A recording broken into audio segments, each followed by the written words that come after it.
আল্লাহ বলে, বান্দা আসলে তোমরা আমার কদরই করতে পারো নাই, তোমরা বুঝোই নাই আমি কত বড় মালিক। তুমি আমি আল্লাহকে আপনি শুধু বাদশা মনে করছেন, আল্লাহকে আপনি শুধুমাত্র এই সামান্য কদ্দুরের মালিক মনে করছেন। আল্লাহকে আপনি সামান্য কি ক্ষমতা মনে, কোরআন শরীফে আছে আল্লাহ বলছে ওয়াসসামাওয়াতু মাতবিয়াতুম বিয়ামিনি, বান্দা বিশ্বাস করো হাসরের দিন আমি আল্লাহ 7 আসমানকে গুটাইয়া রুটির মতো, 7টা রুটির মতো আমার কুদরতি হাতের উপরে রাখবো। কোরআন শরীফের আয়াত, ওয়াসসামাওয়াতু মাতবিয়াতুম বিয়ামিনি, আমার ডান হাতে কুদরতি হাতে 7 আসমানকে গুটাইয়া আমার হাতের মধ্যে রাখবো। আমি সেই মালিক। তুমি বান্দা আন্দাজই করো নাই আমি কত বড় মাওলা। আসলেই বাস্তব, আমিও চিনি নাই, আপনিও চেনেন নাই। আল্লাহকে আমরা মূল্যায়ন করতে জানি নাই, আমাদের মনিব আমরা চিনি নাই, যার কারণে সেজদা দিতে মন চায়।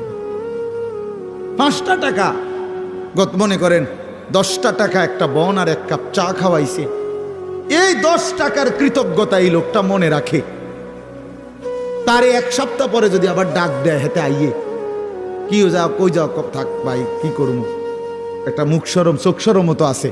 আমার গত রবিবারে 1 কাপ চা একটা বন খাবাইছে, আইজকে যদি আবার না যায়, 1টা সপ্তাহ না যাইতেই যদি না যাই, মানুষে কি কইব, তে বেড়া কি কইব, মনটা কষ্ট।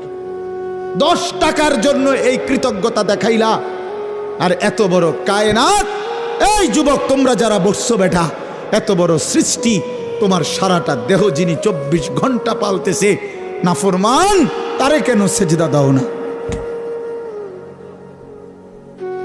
আরে গাদ্দার, এমন মালিককে কেন সেজদা দাও না? আল্লাহ তাআলা কি 10 টাকার উপকার করছে শুধু?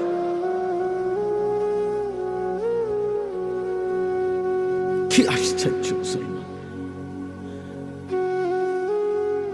আল্লাহ তাআলা কোরআনের জন্য বারবার বলছে, মা গাররাকা বিরাব্বিকাল কারীম, আমার বান্দা আমার মতো দয়ালু মেহেরবান মালিককে কেমনে ছেড়ে দিলা? আমার বাদ দিলা কেমনে বান্দা, কেমনে বাদ দিলা?